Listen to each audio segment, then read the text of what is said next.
Hello everyone. I'm happy to meet you again with one more lecture which is on vocabulary learning. And before going to that lecture, let me introduce myself. My name is Paul. I'm an assistant professor of English and soft skills trainer at Career Development Center, Institute of Aeronautical Engineering. I thank you all for joining me for this lecture. And this lecture will be mainly on learning the key terminology in morphology. So, as I told you, the broad area is vocabulary learning, but in this lecture, we'll be looking at the important terms that will help us in learning words in an easy way.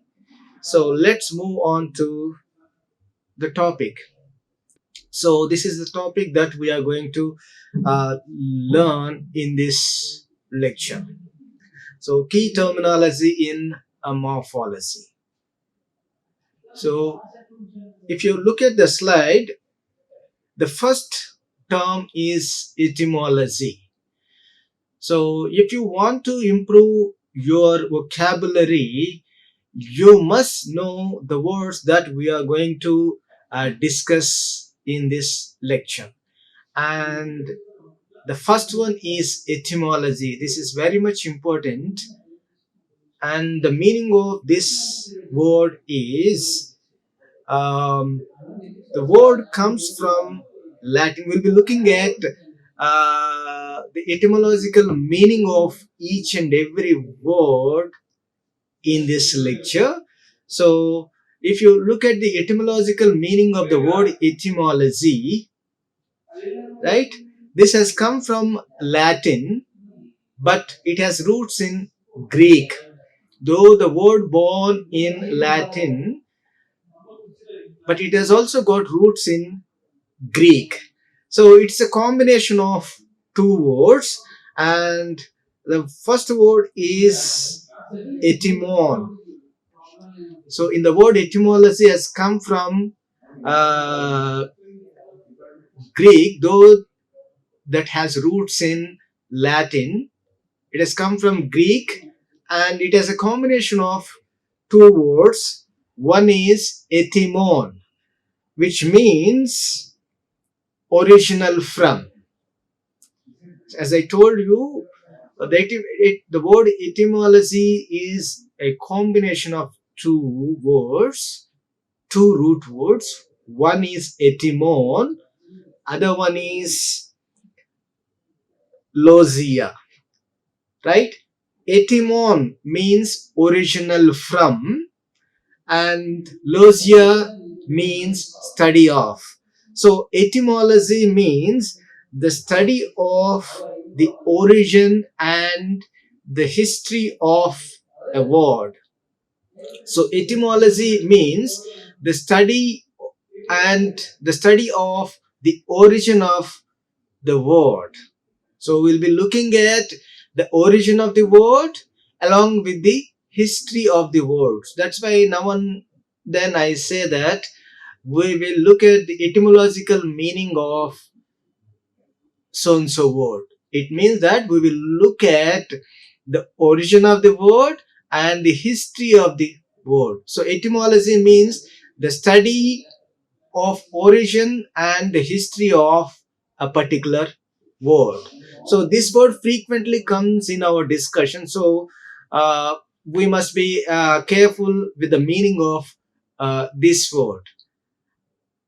And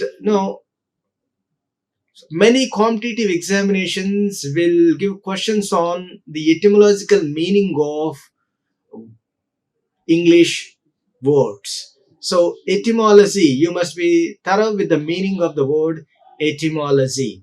As I told you, it has roots in Latin, but it has come from Greek, right?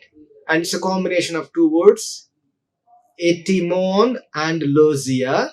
And I mentioned the meaning of both the words. Etymon means original from, and logia means study of. So etymology means the study of the origin and the history of a particular word. So if you study the etymological meaning of any particular word, that word will be there in your mind forever.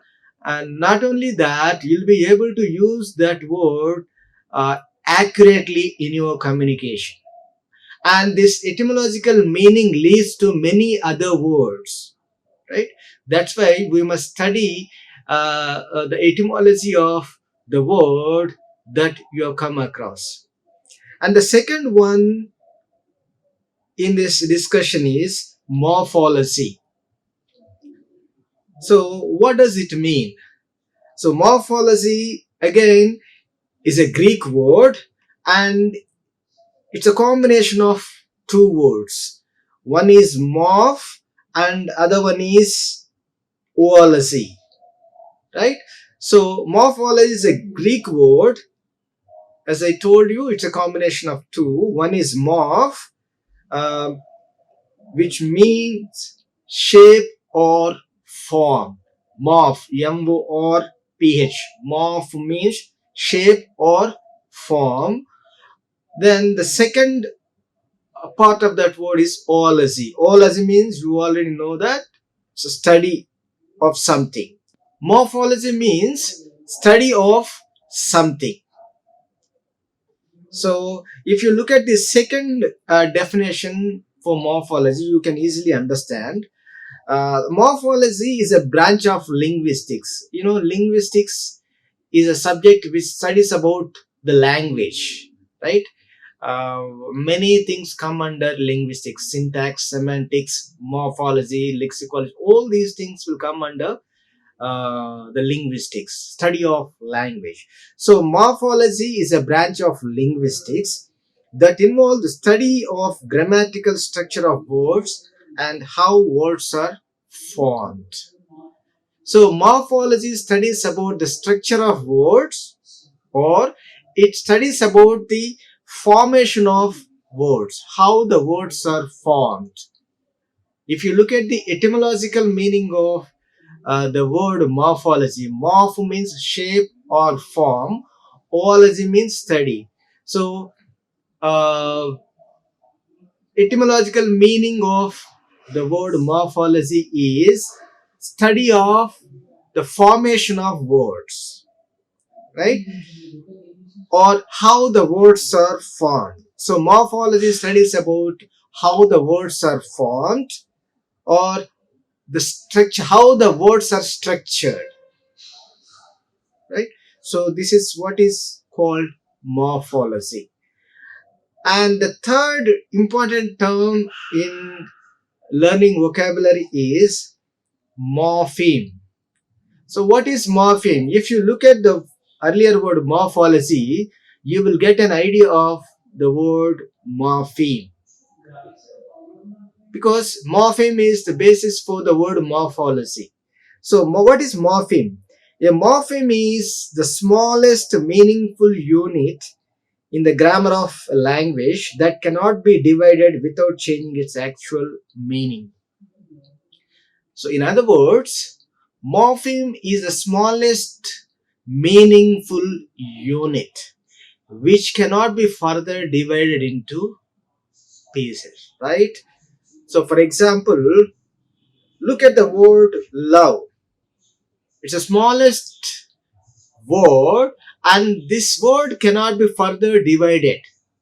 And moreover, the word love has a particular meaning, right? So morpheme is the smallest meaningful unit, right? So love is the smallest meaningful unit. That's why it is called a morpheme. It has particular meaning, and you cannot divide this word further. The same way, look at the word in. It's the smallest meaningful unit. You can call it as a preposition which has a specific meaning, and you cannot further divide that word, right? You cannot divide the word in. And even next word un. Normally we use this un as a prefix to form negative words, right? This un is a morpheme which has specific meaning, and you cannot further divide that word, right? And happy. So these are the examples for the morpheme. Morpheme is the smallest meaningful unit which cannot be further divided, right? Take any one, right? Unit, another word. I'll give examples from here. I mentioned unit, right? Unit is the smallest meaningful unit which has a particular meaning, and you cannot divide that further. That's why it is called as a morpheme, right? So we've seen the meaning of etymology, morphology, and morpheme, right? Let's move on to the next important words. So before going to discuss other important words, we have to discuss various types of morpheme, because uh, these will help us in learning new words in detail, right? That's why let's look at different types of morphemes. As I told you, morpheme is the smallest meaningful unit, right, which cannot be further um, divided. So what are different types of morphemes? Here morpheme can be divided into two categories. One is free morpheme, other one is bound morpheme. Under free morpheme you can see two categories: lexical morphemes and functional morpheme. Under bound morpheme we will see derivational morphemes and inflectional morphemes. So we'll be looking at different types of morphemes here. This will help you in many ways of learning vocabulary. We have seen the meaning of morpheme. Now we'll be looking at different types of morphemes here. So let us look at each one in detail. So morpheme is divided into two categories. One is free morpheme and other one is bound morpheme. What is free morpheme? Right? Free morphemes are considered to be base or independent words in linguistics. Right? You know, the linguistics is a subject which studies about the language, right? So I'm talking about two types of morphemes, and the first one is free morpheme. What is free morpheme? Free morpheme considered to be base or independent words in linguistics. Base words that can stand alone with complete meaning are known as free morpheme. Free morphemes are nothing but base words, or base words are nothing but independent words. Independent words means which have a particular meaning and they can stand on its own in providing specific meaning. These independent words do not depend upon any other words to get the meaning.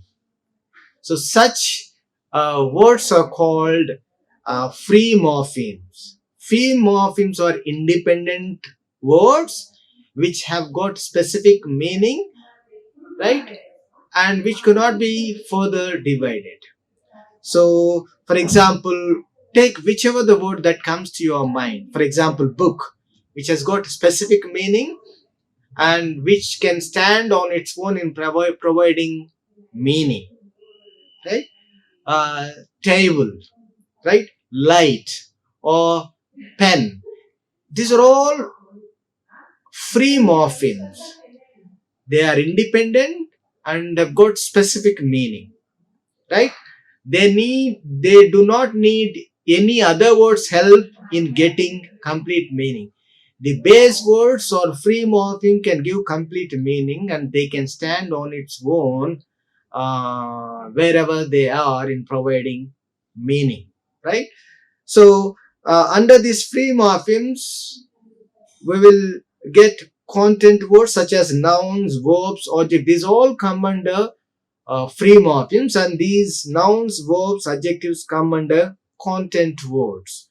Content words can be considered as free morpheme because they stand on their own, they are independent, and they give complete meaning, right? And functional words such as articles, demonstrative, auxiliary verbs, quantifiers, prepositions, conjunctions, etc. comes under functional words. These are also come under a type of free morpheme. So under the free morpheme, we can see two category of words. One is content words. In this content words, nouns, verb, adjectives will come under this, and under the functional words you will find articles, demonstrative, auxiliary verbs, quantifiers, prepositions. So whether they are functional words or content words, both the words come under free morpheme.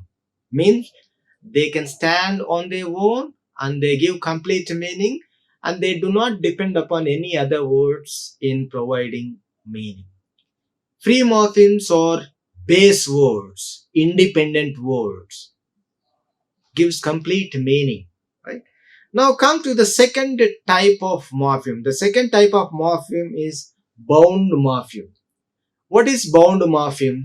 See, bound morphemes have no linguistic meanings unless they are connected to a root or base words, or in some cases another bound morpheme. So, bound morphemes are always dependent. They cannot give complete meaning on their own. They have to depend upon some other words to get complete meaning. That's why they are called bound morpheme. They are bound to something else in getting meaning. Right? Whereas free morphemes are not like that. Free morphemes do not need the help of any other word in providing meaning. Whereas bound morphemes are always dependent upon free morphemes in getting complete meaning. So, as I mentioned here, free morphemes have no linguistic meaning unless they are connected with a root or a base word, or in some cases another bound morpheme. So two bound morpheme can together provide meaning, right? Or if bound morpheme join with any base words, then also they can give meaning. But bound morpheme cannot stand on their own in providing meaning. Let us understand this with the examples here. For example, all the prefixes and suffixes, right? For example, the prefix un. We cannot use this un independently. Un means not or against, right? Normally we use this un prefix to form negative words, right? So this is called bound morpheme because it cannot stand on its own to provide complete meaning unless it joins with any other root word or other base form. So we will look at more about the bound morpheme in the discussion. So bound morpheme, one more meaning here. Bound morphemes have no linguistic meaning unless they are connected to a root that we've already seen.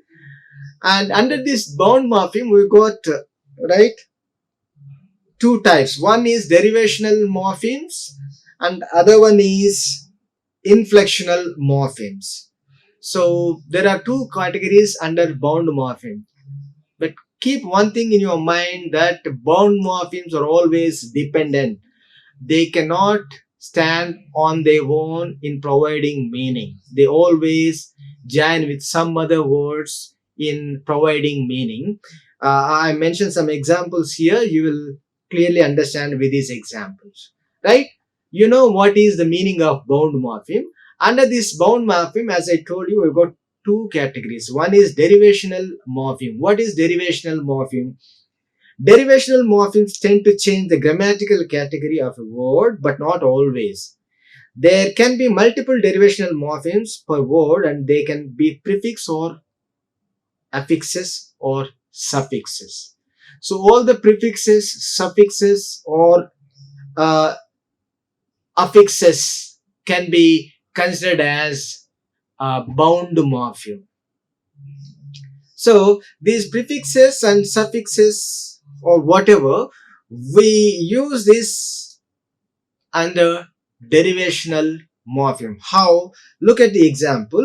If you take the word beautiful, right? It's a combination of, two. One is beauty, noun, and full is an adjective. If you combine these, then we'll get the adjective beautiful, right? Here, the suffix full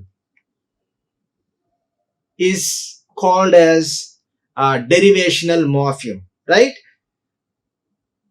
So beauty is a noun. To change that beauty into adjective, we have to suffix full, right? This suffix is called a derivational morpheme. By adding that suffix full, then the word becomes an adjective. Beautiful is an adjective, right? Look at another example. Moldable, right? Mold is a verb, whereas able is an adjective, right?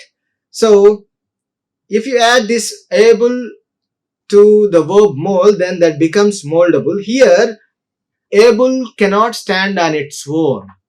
It has to be joined with some other words. Here it joined with mold to make it as an adjective. Moldable is an adjective, right? So here able is considered as derivational adjective.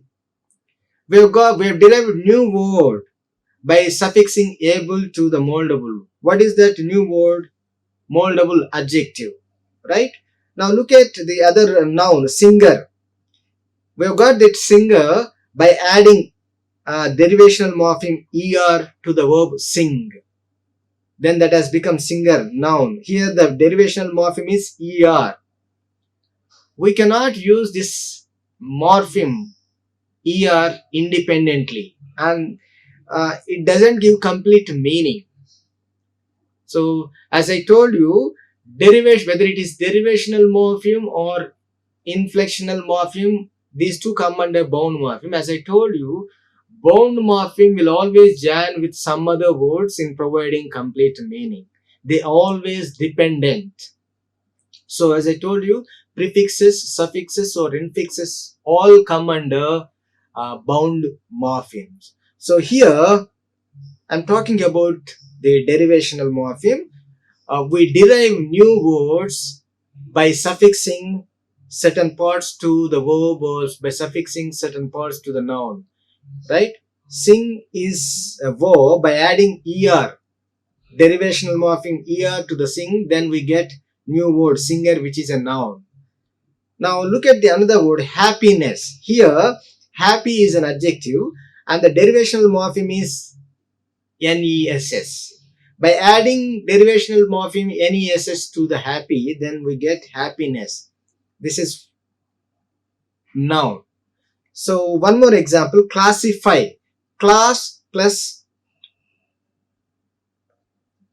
right, a phi, then that becomes classify. Here derivational morpheme is ifi, and here the derivational morpheme ness. So derivational morphemes or affixes. If you add affixes, affixes to a particular word, then the parts of speech of that word will change, right? So as I told you, bound morphemes are always dependent. So under this bound morphemes, we've got two categories. One is derivational morpheme, that's what we are looking at. These derivational morphemes are used to derive new words.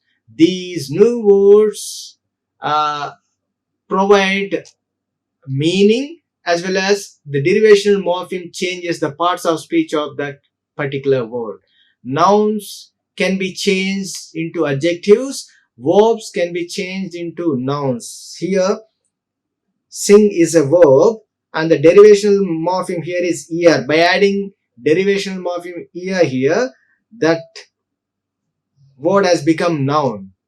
So derivational morphemes are used to get new words with the new parts of speech. Now, what are inflectional morphemes? Inflectional morphemes are nothing but uh, yes or es, right? So inflectional morphemes change what a word does in terms of grammar, but do not create a new word. Right? Inflectional morphemes do not create new word, whereas derivational morpheme create new word. Right? As I told you, we can derive adjectives from noun, we can derive nouns from verbs, like that. But inflectional morphemes do not change or do not create new word, right? So if you look at the table here, so the first one, yes, right? So this is an inflectional morpheme. How? For example, look at the word cat. By adding yes to that word, then cat becomes cats, which is a plural. So by adding inflectional morpheme yes to the singular, then the singular has become plural, cats.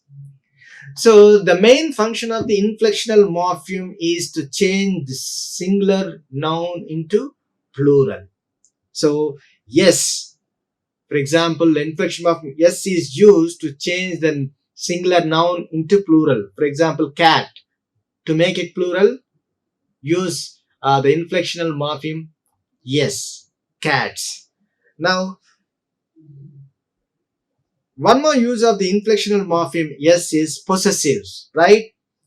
It is my brother's laptop. So here I use apostrophe yes. That shows possessiveness.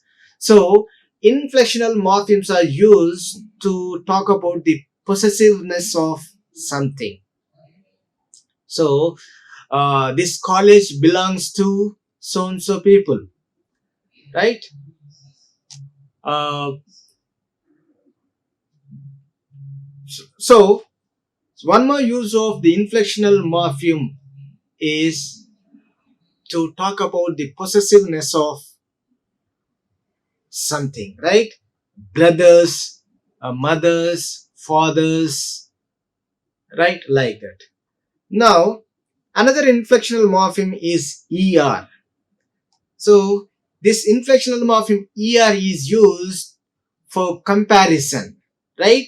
This ER is used with the adjectives, especially in comparison. For example, tall, that's an adjective, but uh, when it comes to comparison of tall, then we use taller. Here the inflectional morpheme is er added to the word tall to make it as an inflectional morpheme. Taller, faster, longer, right? Dearer. So in all these words we have added the inflectional morpheme er, right? Now another inflectional morpheme is est. So this est is used to make superlatives, right? For example, tallest, fastest, longest, highest, biggest. In all these words, the suffix est is functioning as inflectional morpheme. It doesn't change the meaning, right? So we use inflectional morphemes to make singular into plural. We use inflectional morpheme s to talk about the possessiveness. We use inflectional morpheme er to talk about the comparison. We use inflectional morpheme est to talk about the superlatives, right? Tallest, biggest. I mentioned some examples, right?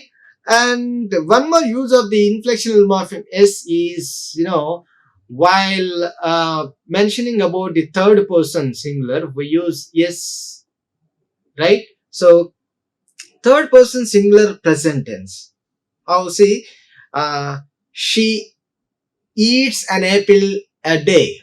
So here, when you write this, look at this, she eats an apple a day. So here, she is the third person. Moreover, the sentence is in simple present. So whenever you write a sentence in third person single, right, singular, then the verb takes the inflection yes. She goes to movie every day, right? She attends lectures daily, right? I attend, as I told you, we use this inflectional morpheme yes with the verb if a sentence starts with third person singular, right? So he, she, it. It works well, right? She speaks to you daily, right? He explains well. So in all these things, the subject is third person singular. So if the subject is third person singular, then we use the inflectional morpheme yes to the verb only in the simple present. Now, one more inflectional morpheme is ed. And you are very much aware of this inflectional morpheme ed. Normally, ed is used to make regular past tense, right? For example, here I mentioned walk. So what is past tense for this? Walked. So we add inflectional morpheme ed here. So inflectional morpheme ed can be used to make the verbs into past tense, right? Talk, talked. Here I used inflectional morpheme ed to change the verb talk into past tense, talked, right? So inflectional morpheme ed is used to make the regular verbs into past tense. So walked, called, remembered. Here in all these verbs, the inflection morpheme is ed in this past tense verbs. Now one more inflectional morpheme is ing. So we use this inflectional morpheme ing to make the verb into continuous tense, right? Walking, walk, walking, talk, talking, sing, singing, right? Go, going. In all these verbs, the inflectional morpheme is ing is used to make those verbs into progressive verbs, right? And one more inflectional morpheme is en. So this en inflectional morpheme is used to make the verb into past participle, right? Given, eaten, spoken, done. So in all these verbs, you would find the common inflectional morpheme is en. So en is used to make the verb into past participle. So inflectional morphemes are affixed at the end of the word to change number one, singular into plural, to make the possessive nouns, and we use er inflection morphemes for comparison, and we use est inflectional morphemes for superlatives, and we use inflectional morpheme s to the verb used in third person singular if a sentence starts with third person singular, right? So these are all inflectional morphemes. So inflectional morpheme change what a word does in terms of grammar. So inflectional morpheme change the grammar of the word but do not create a new word. Here in all these words you don't find new words. Just they change the grammar of word. Past tense verb into present tense verb into past tense. Walk is a present tense verb. By adding inflectional morpheme ed, then that verb becomes past tense verb, right? And tall is an adjective. By adding er to that, then that becomes, right, taller, which is used for comparison, right? Long, right? By adding est, the inflectional morpheme, then that becomes the superlative longest. So inflectional morpheme does not create new words, right? But they are used in terms of grammar, right? So uh, under this bound morpheme, we have seen one is derivational morpheme and other one is inflectional morpheme. So the one more important word is allomorph. We have seen the meaning of morph, right? And we have seen morpheme also. And we discussed different types of morphemes. Now look at the word allomorph. An allomorph is a phonetic variant of a morpheme. You know morpheme. Morpheme is the smallest meaningful unit which can stand on its own in providing meaning, right? Allomorph is a phonetic variation of that morpheme.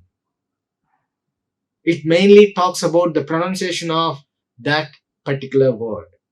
Now, sometimes morphemes change their sound or their spelling, but not their meaning. Each of these different forms is classified as an allomorph. We'll look at the allomorph with the examples, right?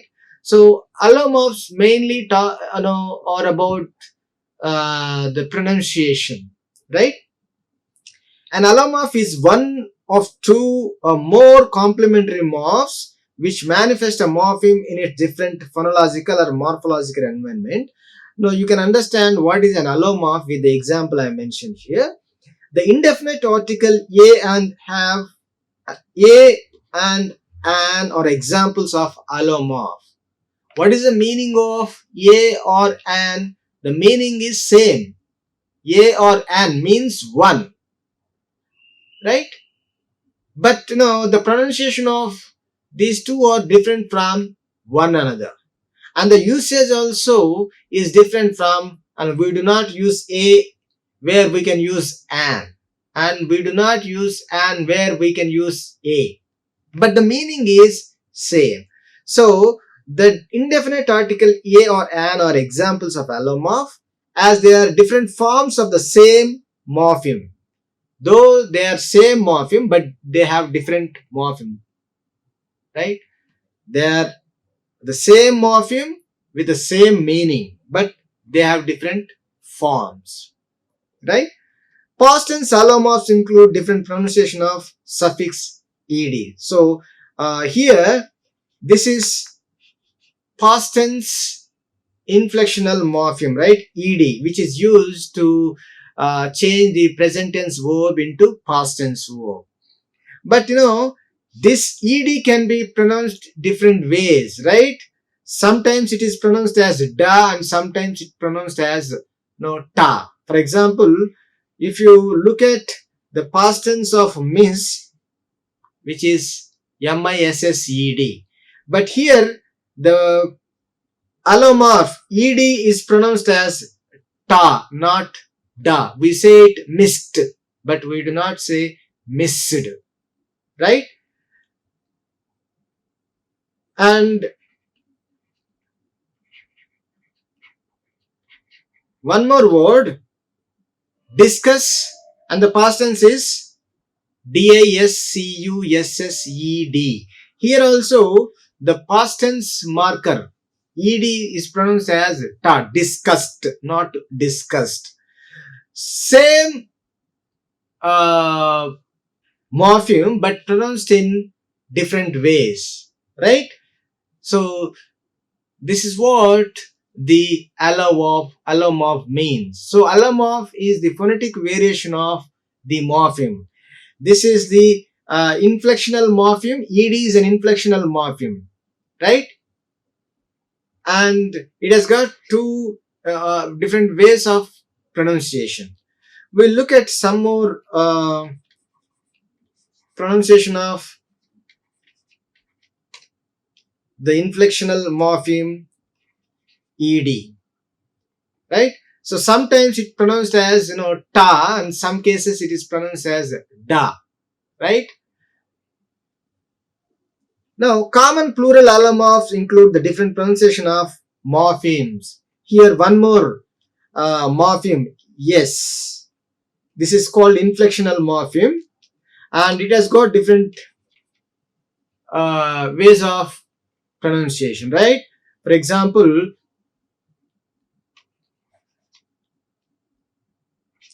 if you take SCISSO RS, here the inflectional morpheme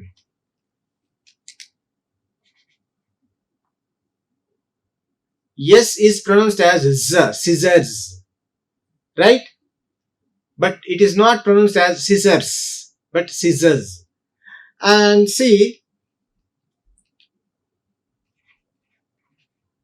it's a singular, and if you add the inflectional morpheme yes to that, then that becomes boys, not boys. We do not say, though the word, the morpheme is yes, we do not pronounce it as s, but we pronounce it as z, right?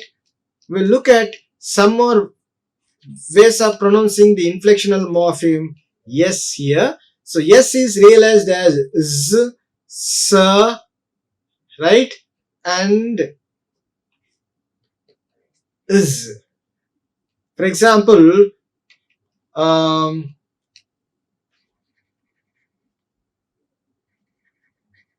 here the inflectional morpheme es, church, the pronunciation of the plural is churches. Here the inflectional morpheme es is pronounced as is, churches, right?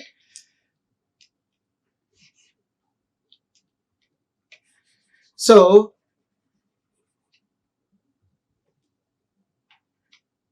common plural allomorph include, here this inflectional morphemes can be called as allomorph because it has got different uh, pronunciations, right? As I told you, ed is pronounced as ta and da also, and s is pronounced as z, s, j.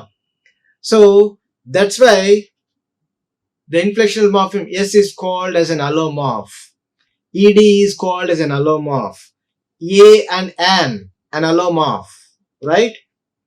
And negative allomorphs include the prefixes we use to make a negative version of a word, such as in, right? So in all these prefixes, normally we use these prefixes to form negative words, right?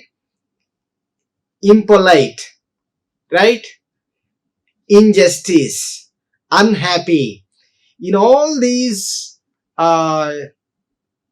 prefixes, the meaning is same. We use these words to form negatives.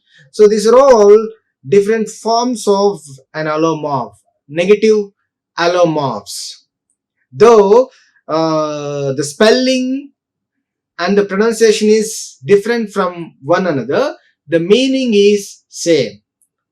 So in what meaning do we use these things? We use these prefixes to form a negative word or an opposite word. So allomorph is a phonetic variant of morpheme. Sometimes morpheme change their sound, their spelling. Here they change the sound, spelling also, but the meaning is same, right? Here also the pronunciation is different in different context of this inflectional morpheme ed. As I told you, whether it can be pronounced as da or ta, but the meaning is same. Here also, this inflectional morpheme s is used to make plurals, right? Uh, the meaning is same, but the pronunciation is different, right? So, an allomorph is a phonetic variant of a morpheme. Sometimes morpheme change their sound or their spelling, but not their meaning. In all these cases, the words or the allomorph of not changing their meaning, but you can find a difference in the pronunciation, right?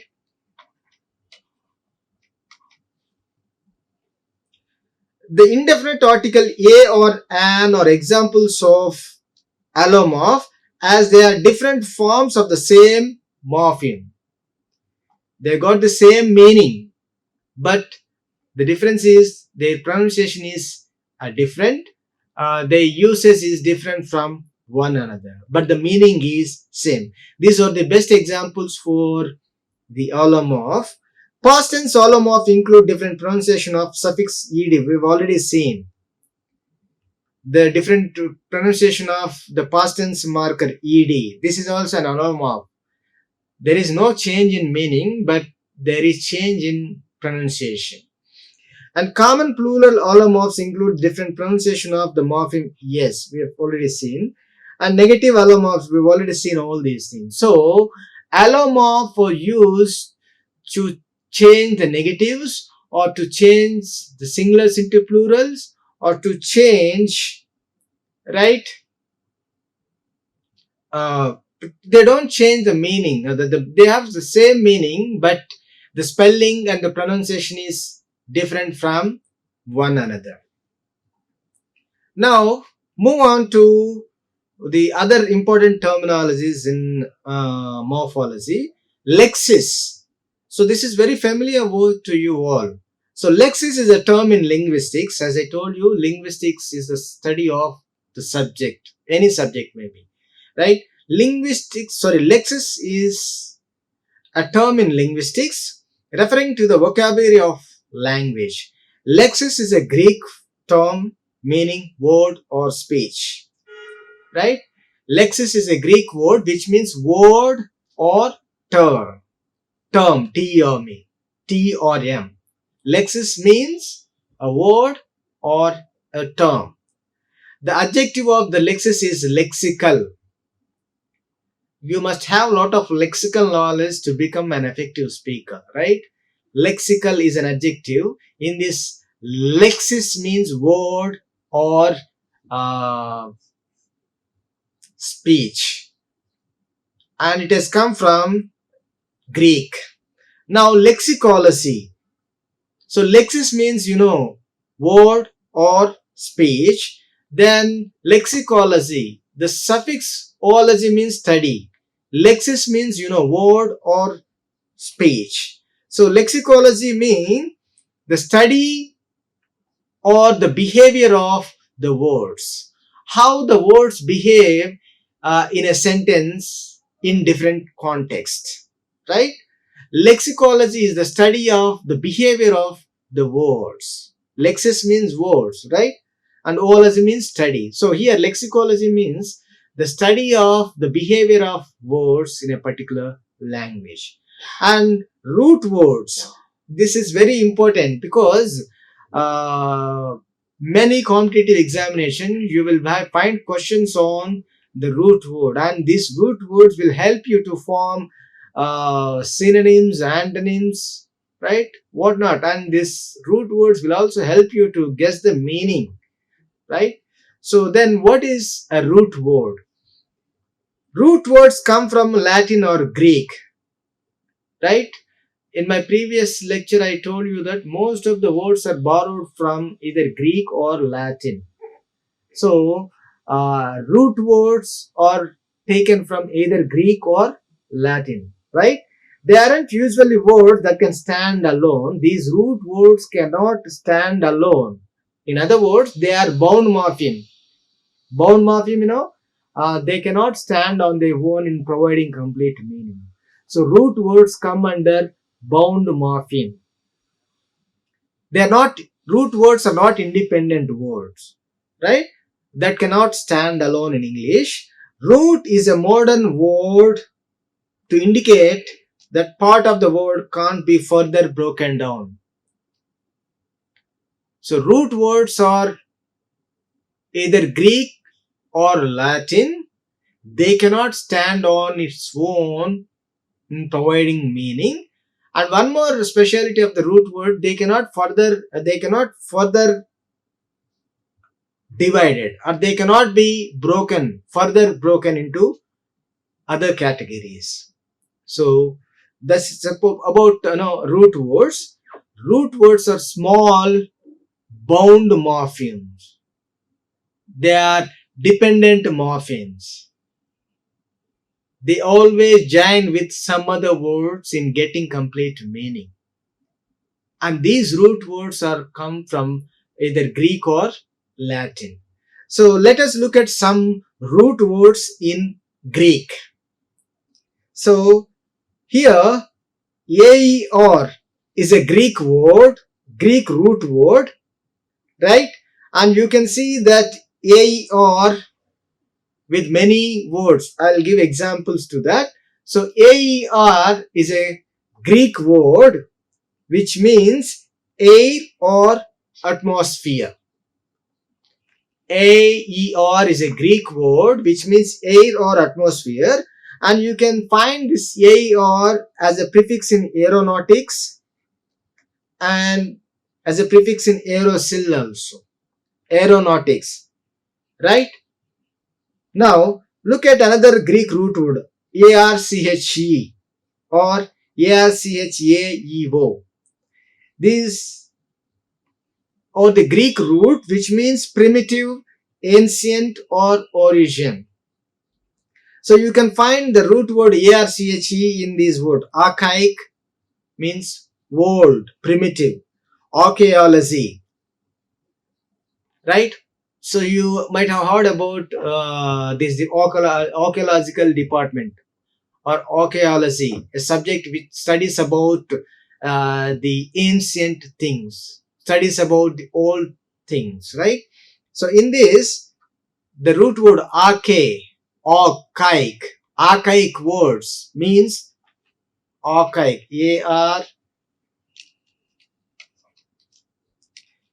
ARCHAIC. Archaic words means words which are not in use. They have become old, right? Archaic word means old words. In this, the prefix arch has roots in Greek, which means primitive, ancient, or origin, right? I'm talking about the Greek roots. Now, auto is another root word which has come from Greek, which means self. And you can find that Greek root auto in these words: autobiography, autoimmune, right? Autoignition, right? Auto means self. The Greek root word auto is normally used as a prefix.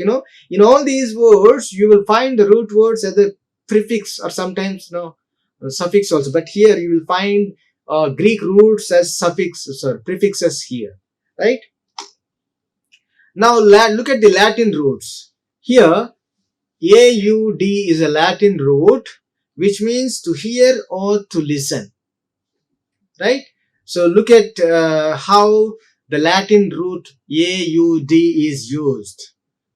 Audible, audition, audience, auditorium. In all these words, you will find the Latin root audi, which means hear or listen. Audible, right? Sometimes while the online lectures going on, I ask the students whether I'm audible to you or not. Auditions, right? Those who are in the field of fashion or movie industry, they know about this auditions, right? Auditions, audience, those who come to listen something, right? Auditorium, a place where people gather to listen to some lecture or whatever. So the Latin root od is used as a prefix. As I told you, roots are always used as a prefix or suffix. They cannot stand on their own in providing complete meaning. That's why I call these root words as, bound morpheme, right? Port, another Latin root. Here the port is used as a suffix, right? And the meaning of that Latin root port is to carry. So here the port is used as a suffix, as in import, export, transport, deport, and report. In all these words, the Latin root word port is used as suffix. And tract means to pull or drag or draw. A tract, here also the Latin root tract is used as a suffix, as in, attract, contract, detract, extract, protract, retract. In all these words, the Latin root tract is used as a suffix.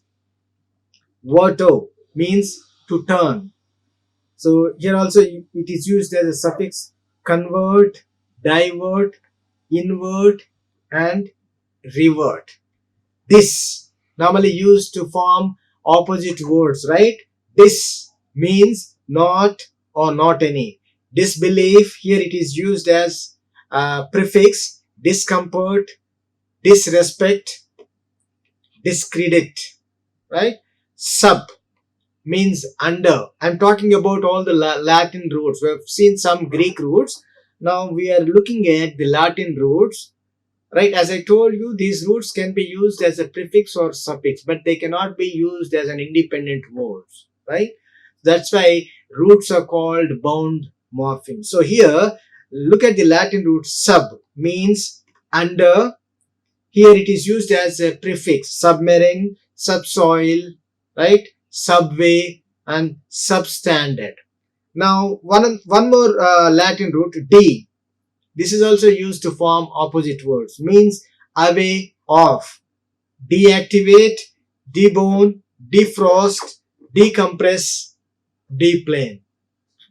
So the reason for giving these many examples is to give a complete meaning of what is a root word, how the root words are functioning in the word, right? Now, next important word is base word. What is base word? So a base word is a word that does not have any other words added either at the beginning or its ending. It can stand on its own and has meaning. It is a word that is easily apparent in every language and is a word in its simplest form. In a simple way, a base word is an independent word which gives complete meaning. Right? You will find number of base words in English language. Right? Of course, most of the words are base words. So base words can stand alone in providing a particular meaning. So for example, in the word reread, the base word is read, right? But the suffix re is used to the base word read. By adding the prefix re to the read, then that has become reread, reread, right? Justifying, in this the base word is justify, and the suffix is ing. That becomes justifying. Unhelpful, here the base word is helpful and the prefix is unhelp, which is a root word and bound morpheme, right? Cyclist, here the base word is cycle and the suffix is ist, then that becomes cyclist. Antisocial, base word is social and the prefix is anti, which is a root word, right? Caring, base word is care. Ing is a suffix. Unhappy, the base word is happy and the prefix is un. Befriend, the base word is friend and the prefix is b. So next important word in morphology is semantics.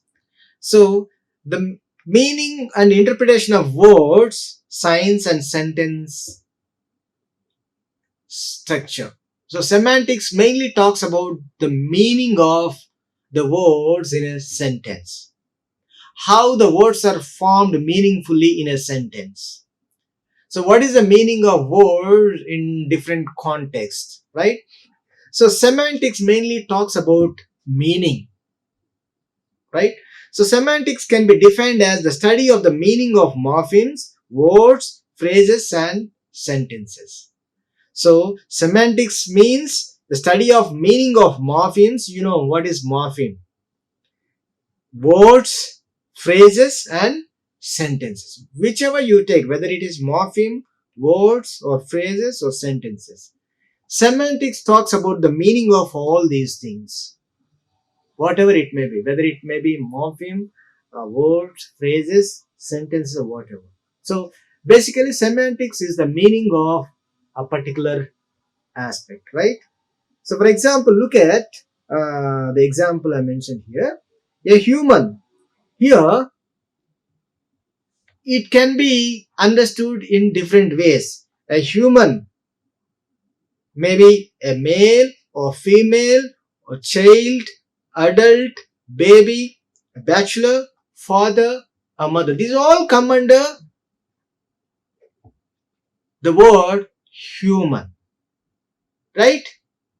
But the context that you are using this word gives you a particular meaning. So semantics talk about the meaning of a particular word or morpheme. Now look at another word, create.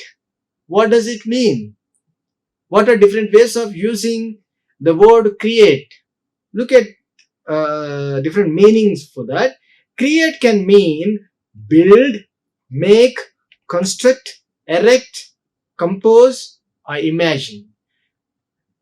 So semantics talks about different meanings of a particular word or a morpheme. See how many meanings are given for the word create and how many number of meanings are given for the word a human, right? To call someone an angel doesn't mean they inhabit heaven. Sometimes, when you see a girl wearing a gorgeous dress, people call her, you look like an angel. It doesn't mean that she has come from heaven, but the meaning is different. See there, semantic leads us to believe that they have a lovely disposition. If you call someone if you call someone as an angel, it doesn't mean that she has got heavenly qualities, but she has got such wonderful disposition in her attire. So semantics talks about all these things, right? Semantics talks about the contextual meaning of words, morphemes, right? Phrases, or even the sentences also, right? Now, few more words are there in that everyone must know, right? And the next word in the key terminology is prefix. So what is prefix? A prefix is an affix that is joined before a root or stem. So a prefix is used normally at the beginning of any word. So if you look at the example here, un is added to the word educated, then that becomes uneducated. Here un is a prefix which is added before the word educated. This is added to the word respect, right? And it is added before the word respect, right? So that has become disrespect. Antifungal, right? So in all these examples, the prefixes are un, dis, anti. Prefixes are joined before a root or a stem or a base word. Now, suffix is another word which means adding at the end of the word, right? Look at the suffixes here. Walk plus ed. Ed is a suffix here, and then that becomes walked. Beauty plus full. Full is a suffix here, and by adding full to the word beauty, that has become beautiful, right? Kindness. Ness is a suffix here. So suffix is used to add at the end of the word, right? Now move on to the next one, infix. This is another strange term in morphology, but you would rarely find this infix, right? An infix is an affix that is inserted within a root or a stem. We use infixes, we add infixes in between the word, right? This rarely happens in the language. Infixes are a type of affixes that are affixed in between the word. Infixes are part of the general class of affixes, right? Now you can easily understand what is an infix with the examples I mentioned here. Here I mentioned the word cup, full. So if you add yes in between cup and full, then that becomes plural, cups full, right? Spoonful is singular. To make that plural, we infix the inflectional morpheme yes in between spoon and full. Then that becomes spoons full, plural. Now passer by, singular. By adding infix, by infixing the inflectional morpheme yes in between passer and by, then that becomes passers by, plural. So we have seen different terminology which will help you to understand the words that you are learning in an easy way, right? With this, I'll end my lecture. Thank you very much for your patient listening. Like, share and subscribe. Hit the bell icon for more updates.